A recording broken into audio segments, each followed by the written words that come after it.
Once calibration is complete, select from the upper left menu pull down return loss.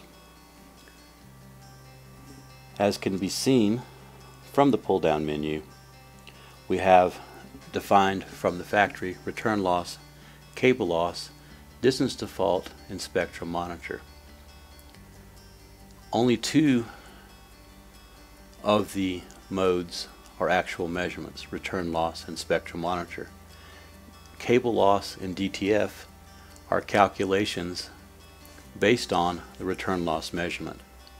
Distance default uses the standard Fourier transform methods to locate return loss faults, and cable loss is the average of the out and back losses measuring a cable when terminated with a short.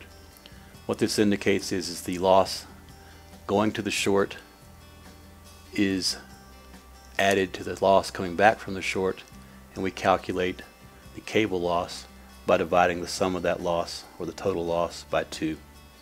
This is done on a point-by-point basis, giving us the best accuracy for such a measurement. When selecting return loss, you'll see the screen has no data. Looking at the screen, in the upper right corner is the measure button. We have attached the short from our calibration and we'll make a measurement. By pressing the green, you'll see that the measurement begins, and we get what we would expect, basically a line straight across at 0 dB return loss.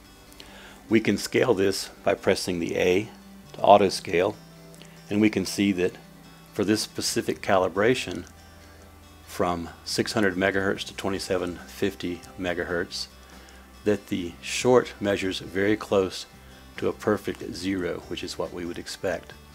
This is a very stringent test of the calibration, indicating that we've got a good calibration.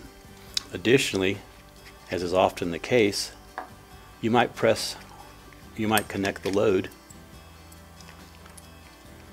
and see how good of a return loss do we get. Our expectation is it will be quite good. First, we'll press the 1 in this magnifying glass to bring us back to full scale. We'll press the measurement key again to make a measurement of the load. In this case, we can see that we have return losses all less than 40 dB, again indicating a very good calibration for making our measurements.